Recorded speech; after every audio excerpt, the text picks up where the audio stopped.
Hey, welcome back to the Step It Up Entrepreneur Podcast. Your host here, Thomas Keenan, coming at you. Got a new guest. My man, Zach Babcock, hit me up and said, hey, I got a client here. This dude I've known for a while. You need to connect with him. And Zach and I have the kind of relationship where it's like if he recommends somebody to me or I recommend someone to him, we just don't think about it. We make it happen. So today, I bring you Serge Berger, and we're going to go over some stuff. We're going to talk about some of the companies and things that he's doing. It's a financial conversation, which I think is awesome. I think everyone needs to sit back and get deeper in and more involved in their financials as well. And with that being said, man, I just welcome you to the show, and I'm grateful that you're spending a little bit of time with us today to give us some information from you. It's great to be here, Tom. Thanks so much for taking some time. Awesome, man. So look, before we hopped on this call, we started talking a little bit about what you do and some of your background. And you told me that you started a big chunk of your career working on the corporate side of things for Chase. So give me a little bit of background of, what your education looked like and your credentials coming up through the financial game. Yeah, sure. I mean, more specifically, I was working for JP Morgan. That's the investment bank. Chase is the retail arm. But, when you and I are roughly about the same age, it sounds like, in that era, the sort of the dream job, at least for me, was always to do investment banking. You go to Wall Street and do the thing. So I did all that. And that was, amazing, really was.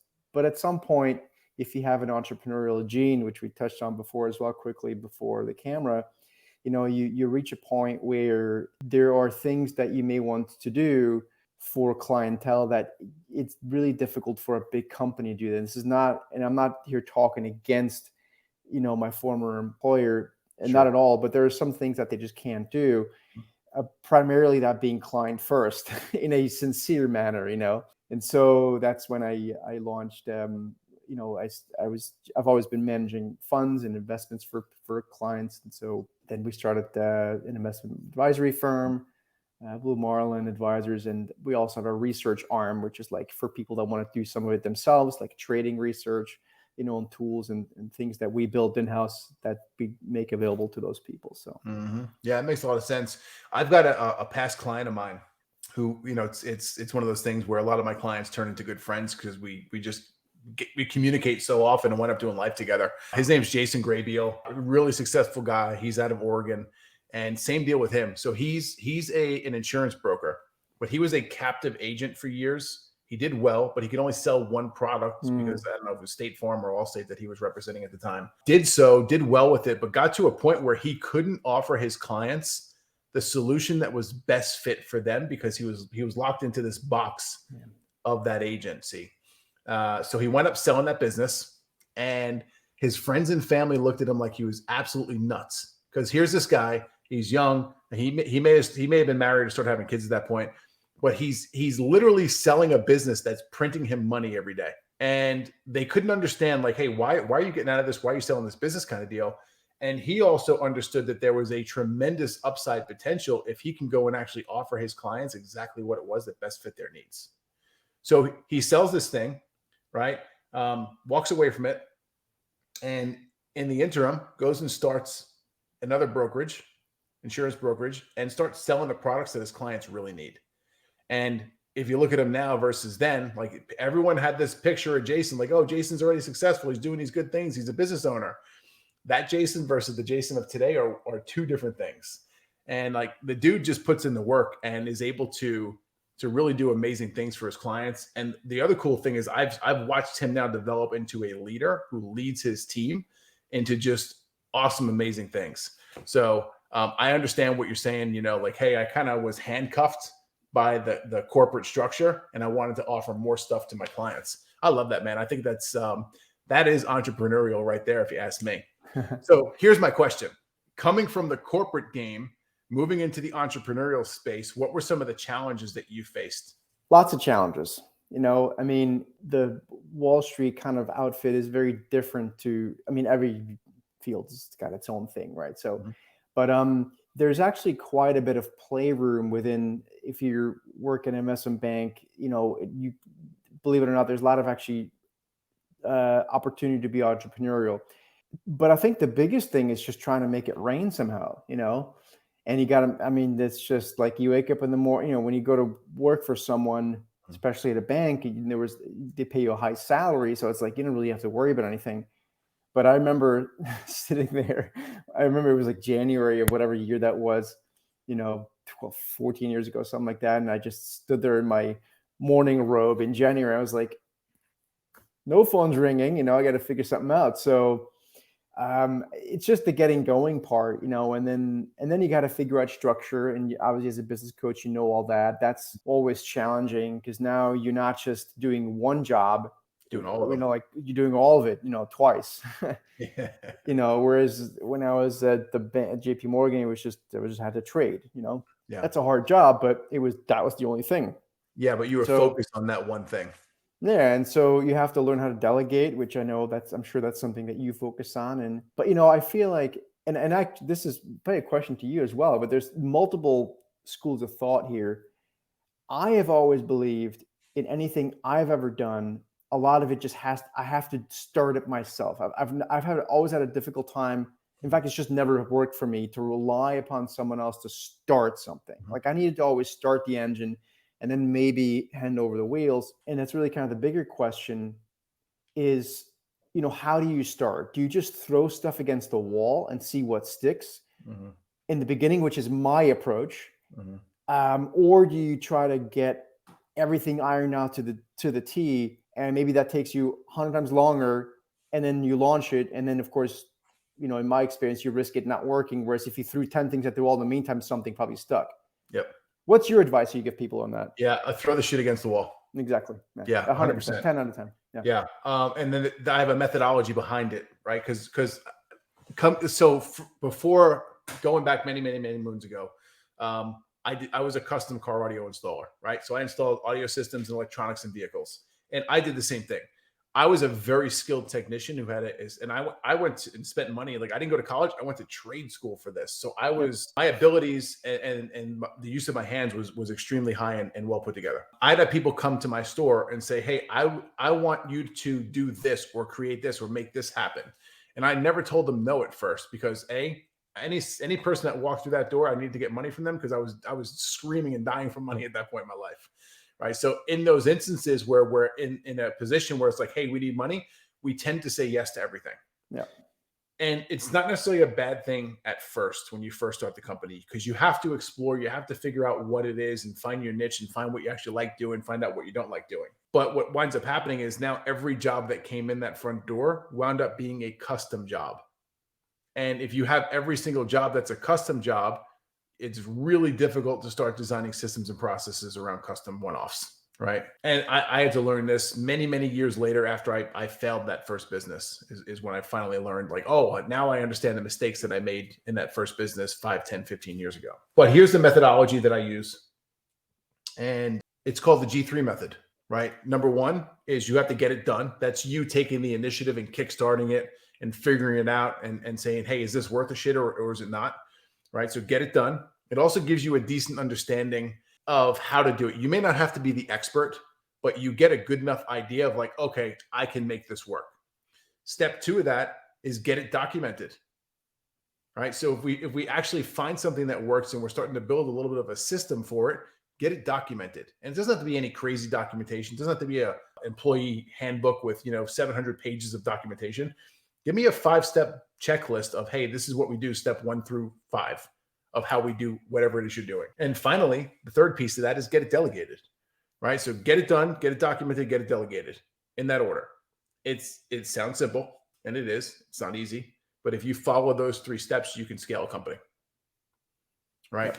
But the getting it done part, especially in the beginning, like to what you were alluding to, you've got to go in and figure that out for yourself, in my opinion, as a leader, as the owner of the company.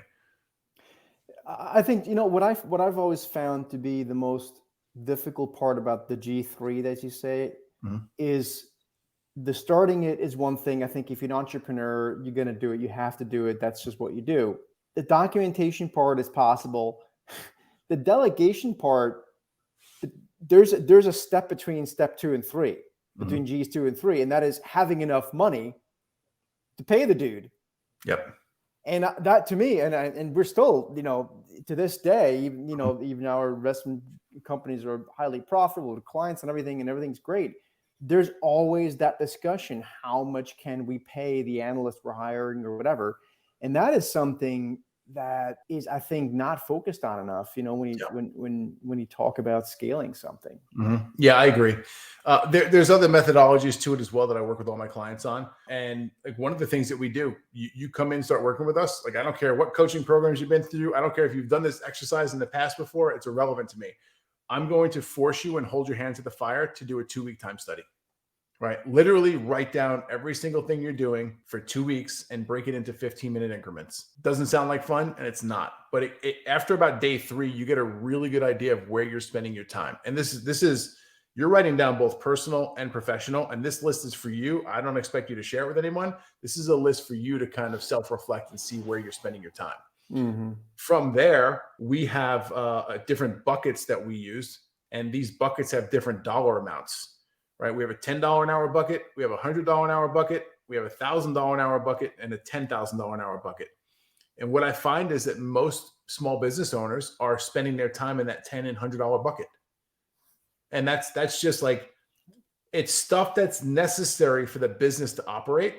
Yeah. But there comes a point in time where it's not the highest and best use of your time doing that stuff.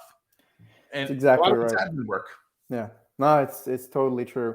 Another thing on that is, like, in our business on the research side, the research we sell to the people who want to do some of it themselves, like trading or whatever. We have a lot of clients in there. And so every once in a while, someone will really shine and become a really good self-directed trader for some of their money. And then we'll try to, we'll try to see if they could fit as an analyst. It's not that easy to find, even if that person's a great trader and analyst and has become great, but that person might be 65 years old. Yeah. And that's not really old anymore, given we're all living longer. But it's not someone you're going to be able to pay the numbers you said, $10-15 an hour. They just don't care, Yeah.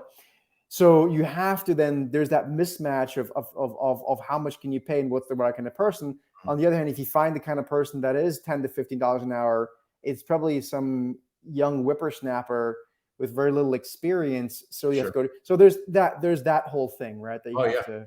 Yeah, I agree 100%.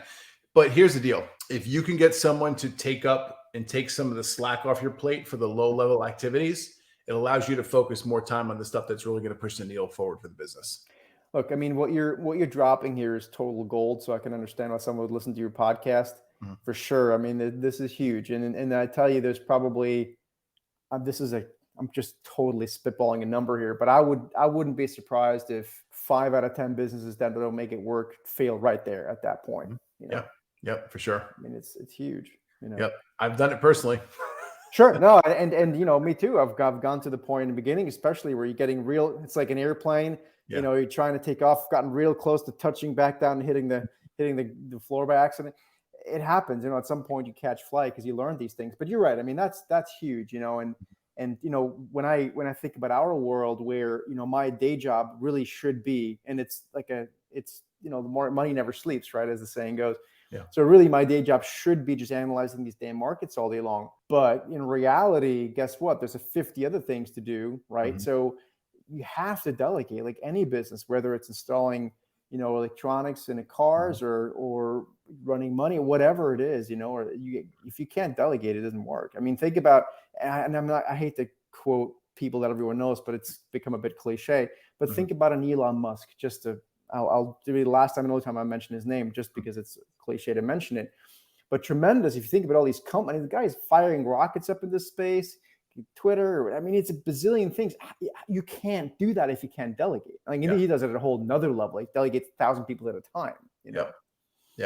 He definitely is doing it at another level, but he wouldn't be able to do 1/10 of what he has accomplished or is currently doing without a superior team around him. No, of course not. Of course not.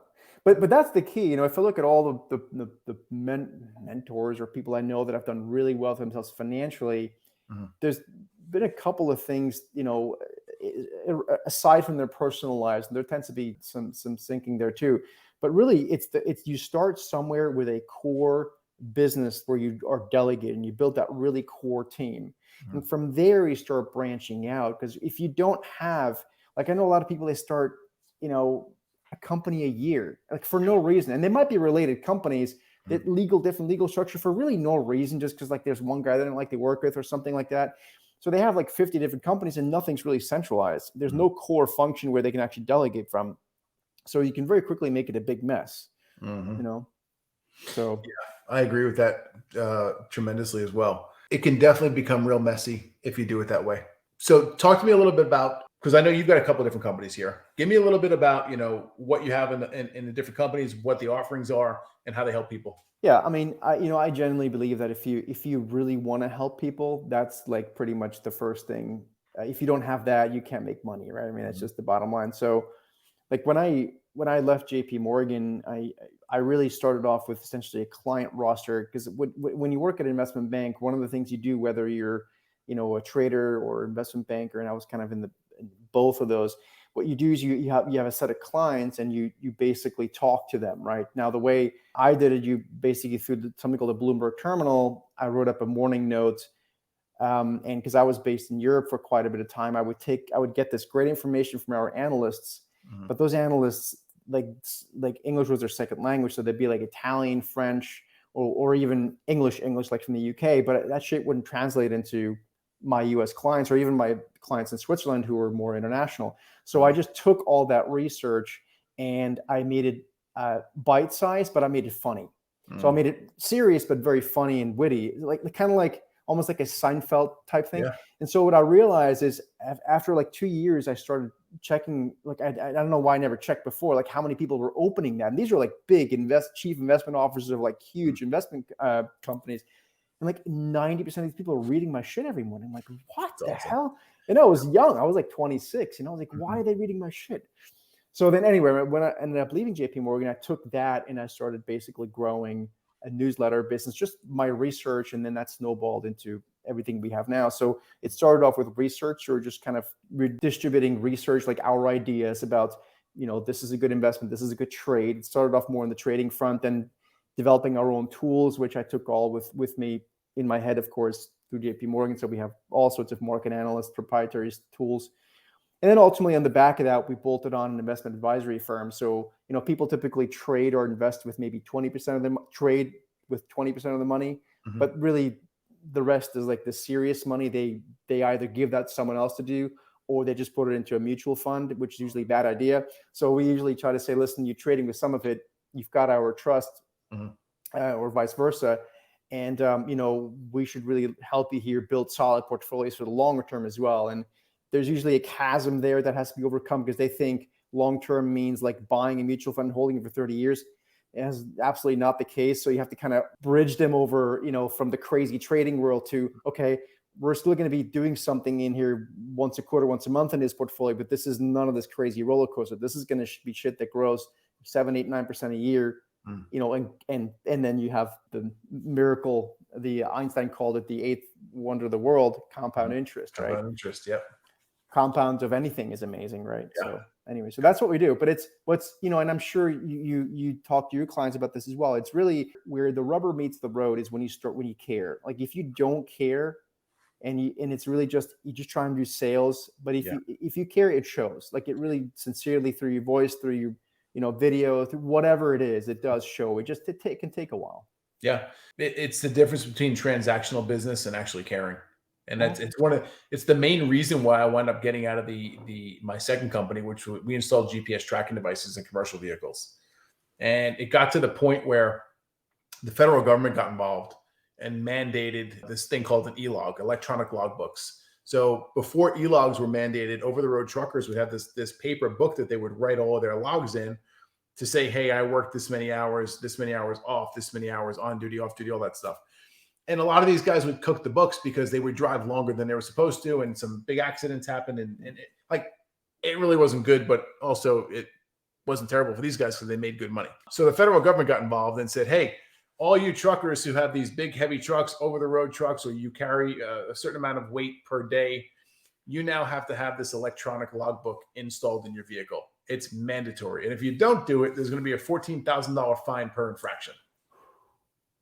That added up real quick. So now all these guys are scrambling to get these electronic logbook devices in. You can imagine how many e-log companies came out of the woodworks overnight, and half of them weren't worth a shit. We were just the installers. So the beauty for us was we got super busy. Yeah. But we got busy dealing with clients who didn't want to deal with us. Yeah. Like, I don't want this thing, but Uncle Sam is over here telling me I need to do it or else. So the relationship part of the business kind of went out the window when that happened. Yeah. It's transactional, as you said. It became exclusively transactional, and I wasn't for it anymore. And it was one of the reasons that I decided to get out. And I get it, man. Like, you have to, in my opinion, you have to have a passion. You have to care about your people in order to provide the best service to a product to them.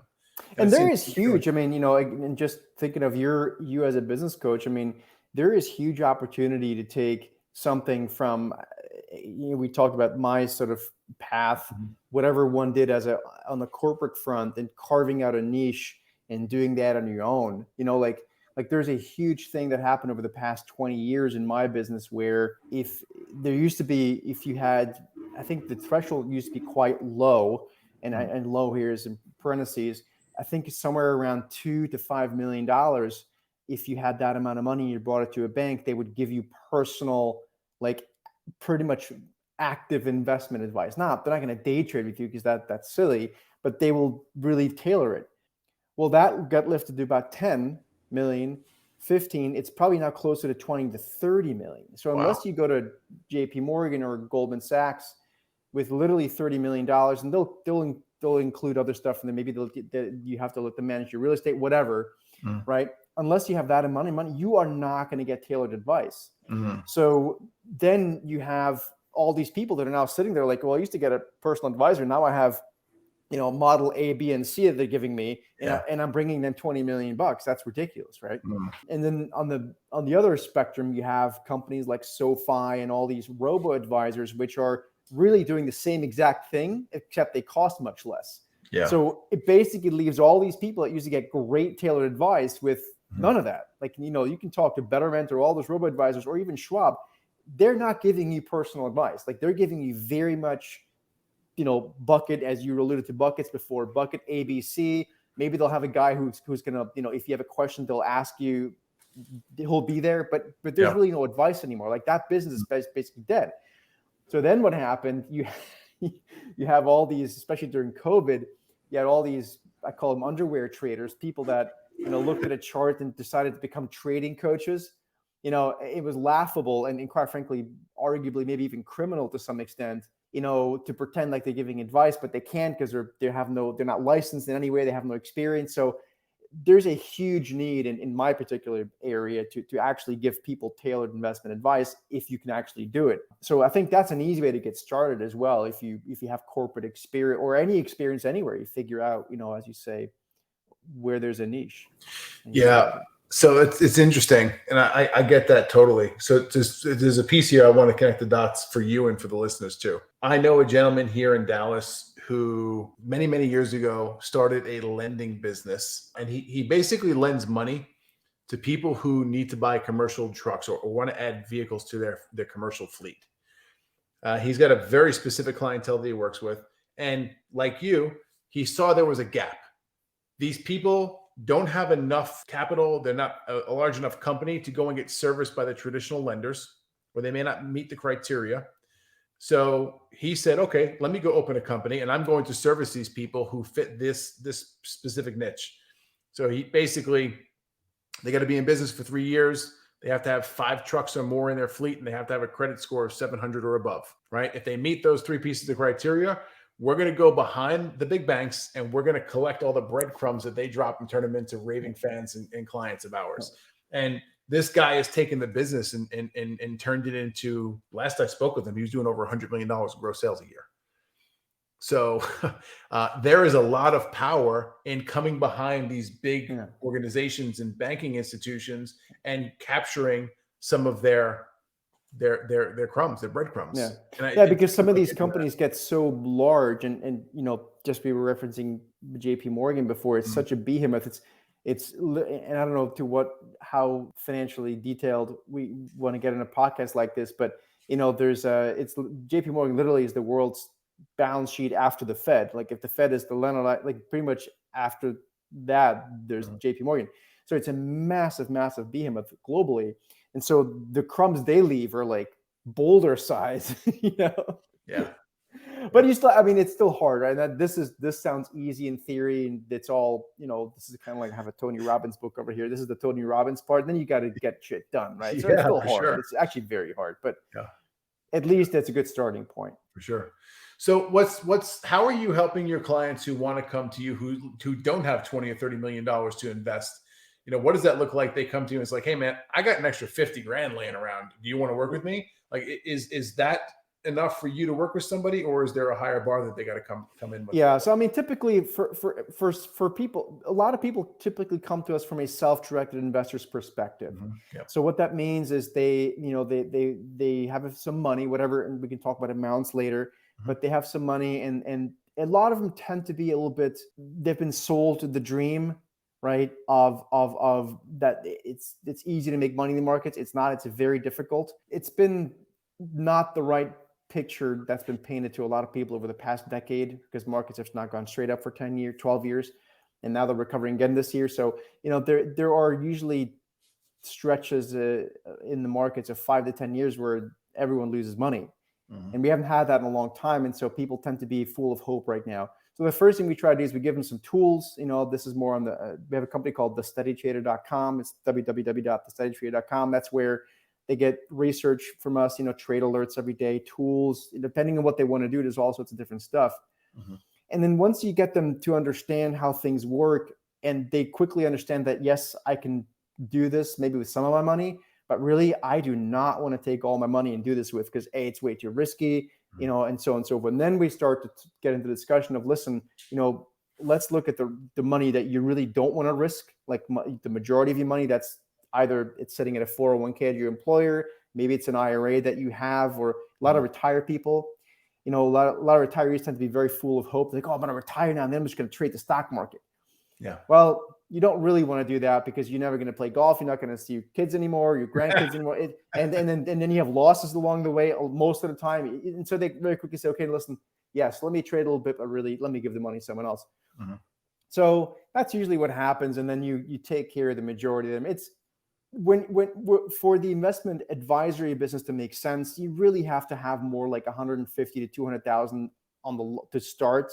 And because otherwise the economics certainly for us make no sense, but also for the investor themselves, unless there's 150 to 200, it's really just buy an ETF, an exchange traded fund that has 40, 30, 20 basis, 15 basis points of fees a year, and maybe buy an ETF that's in stocks and one that's in bonds, and you can do that. But there's nothing tailored there, and you're missing out a lot of upside and risk management. But it doesn't make sense to do that much below that. And usually it gets interesting around 150, 200, 250, 500, that kind of number. Yeah. Because the complexities go up as well at that point. Sure, that's really where you need help. And people then, the more money people have, the more they tend to have expenses and fees and things and family and who knows what, right? Where, being tactical in the market becomes something that they want to do or have to do, and hedge and do this and that and whatever. Yeah. So here's a question for you. All right. Let's make believe I'm a guy here. I got 250 grand floating around, and I come to you and I say, hey, I got this money. I need to go put it to work, because everyone tells me I got to go put my money to work so it makes money for me while I'm sleeping, which cool. I get it.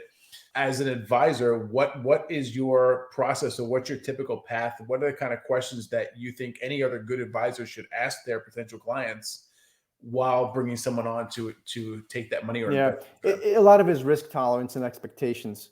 So we go through pretty rigorous questionnaires, get to know the client. That's another thing, that you have to get to know a client. Like, our clients are able to call us, not 5 times a day, but no one does that, right? But they will call us, and we call them if there's an idea, right? That's part of the deal. They want to be sometimes a bit more active. They're not hyperactive, but they want to know a few things that are going on. The biggest disconnect is in people's expectations and volatility. So we just had a client, in full disclosure, leave us last week. I think he had $1 million with us, and and I think his portfolio was down 10% or something. No, it was less. It was like 5% for the year. He just couldn't handle the volatility, and it's up for the year now, 7 days later. So he just couldn't understand the volatility and the dynamics of the market. And so a lot of it has to do with tolerance of risk. right? The other thing is to understand that life changes, right? Our bodies change, everything changes over time. And so our financial needs and whatever changes. So it's like buying like a portfolio when you and I were 30 should look differently now, not just because of the markets. Let's assuming the markets were constant, nothing changed, of course isn't true, but just because we're different stage, maybe there's children, wives, or whatever, right? It's a very different composition, and a lot of people don't take that into consideration. And then the biggest thing of all is understanding, the compound return. A lot of people are, especially I said since COVID, it was an extreme.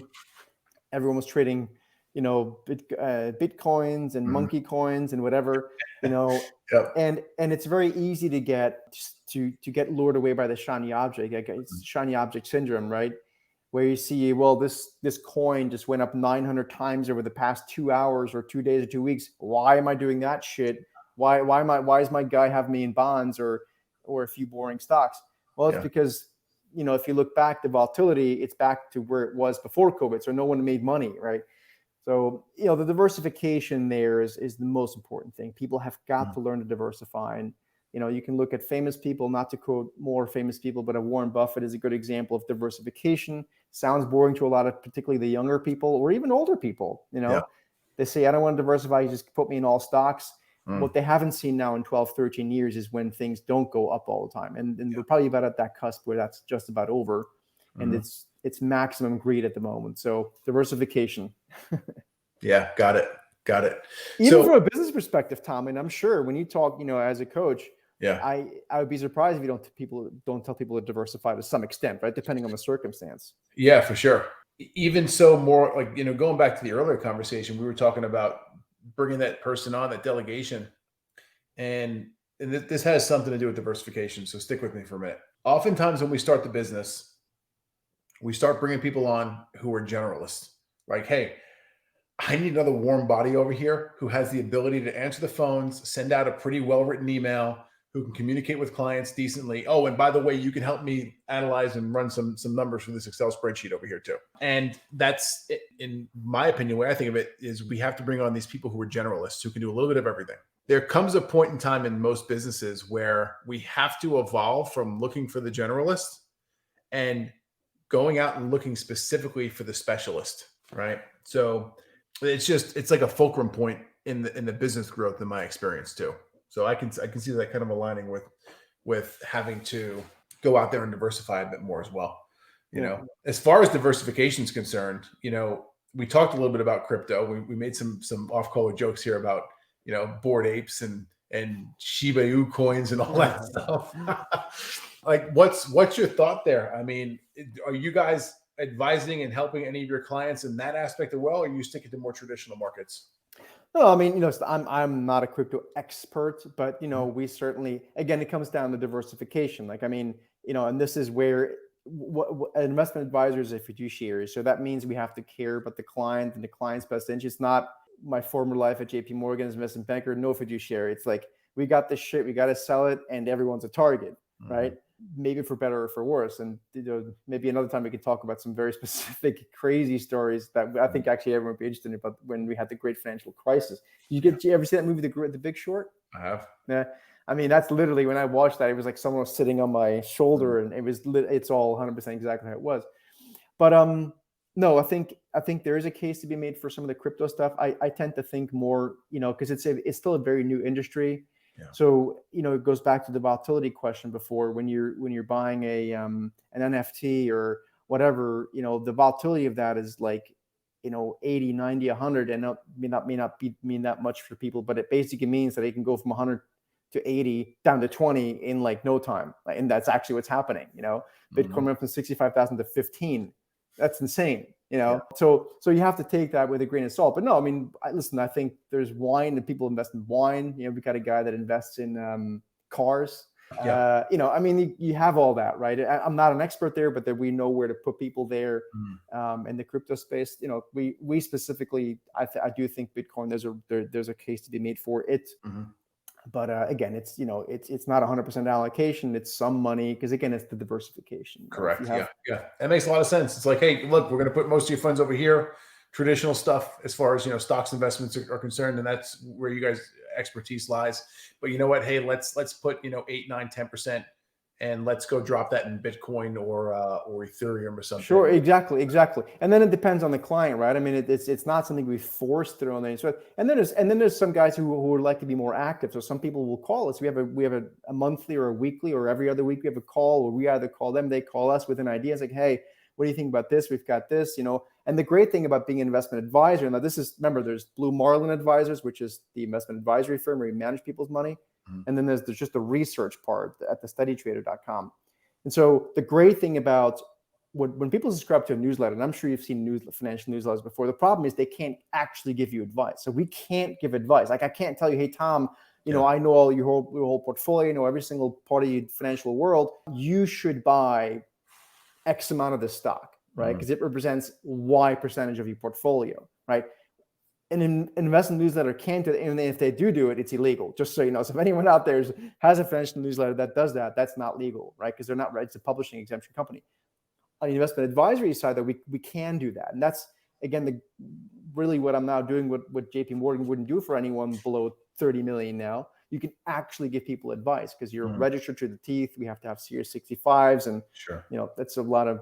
So anyway, can you talk a little bit about the restrictions that puts on you as a business owner? Because I've worked with a couple clients in the past who've had licenses, and when it comes to marketing, when it comes to social media, there are some restrictions that are definitely put on you guys who hold those licenses from the feds that basically say, no, you can't do certain things.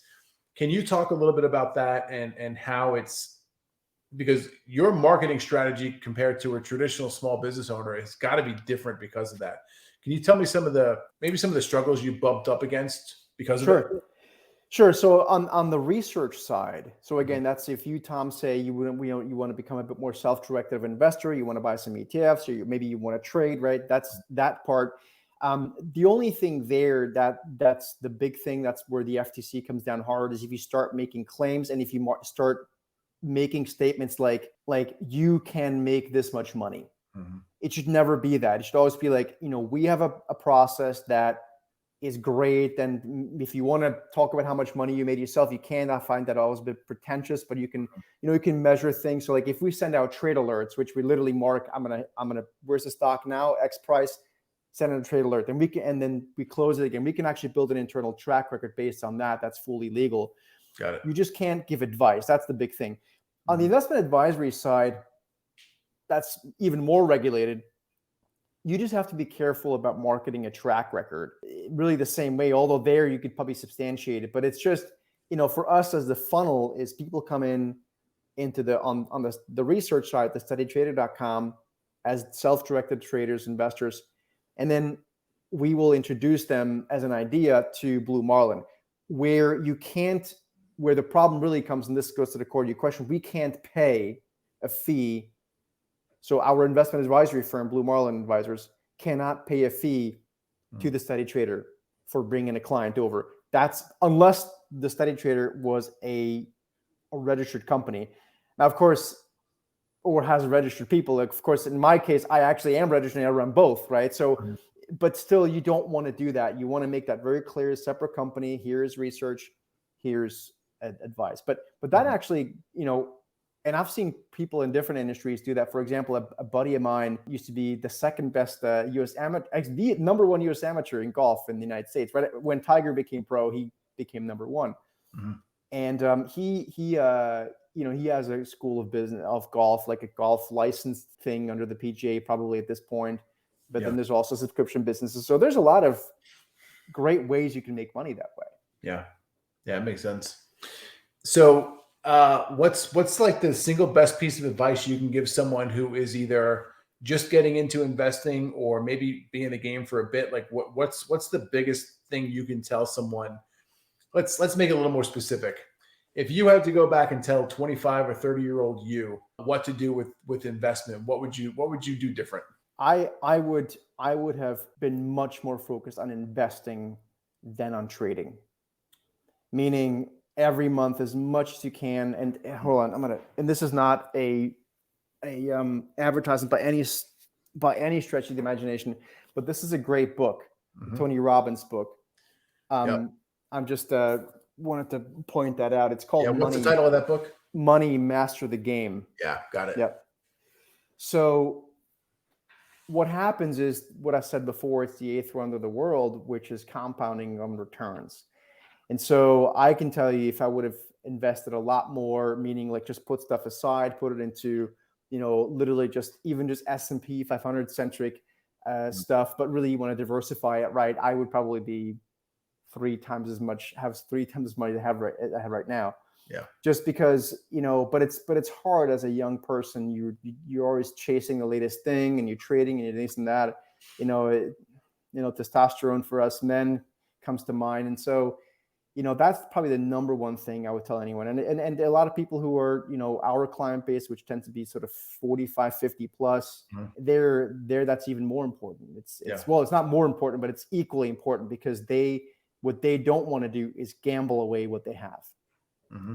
Yeah, right? It makes sense. So again, we are huge advocates of trading. By all means, do it. We do it every day. But again, it's a finite amount of money. It's not 100% of your money. It's not 80. It may be 20. It may be 30. And that's plenty of money to invest, to make money. You just have to learn how to keep it and not blow it up, because otherwise that 30% is zero. And then what? That's not good. Yeah. Makes sense. Yeah. Hey, I appreciate you coming in here, spending some time with us today. What's the best place to connect with you if the listeners want to learn more about what you have going on? Well, on the research side, so if people are interested in kind of doing it themselves a little bit, they can go over to www.thesteadytrader.com. That's steady as in STEADY trader.com for investment advisory, where we manage people's money or give them direct actual financial advice. That even includes, we even do financial planning for some people. That's Blue Marlin Advisors. It's www.bluemarlinadvisor, singular.com. Awesome. Serge, I appreciate you coming in here today and sharing some of your story and giving some great knowledge. This is awesome. Thanks, Tim. This was fun. Yeah. Thank you for tuning in to the Step It Up Entrepreneur Podcast. Make sure you head over to stepitupentrepreneur.com and make sure you subscribe so you never miss an episode of the Step It Up Entrepreneur Podcast.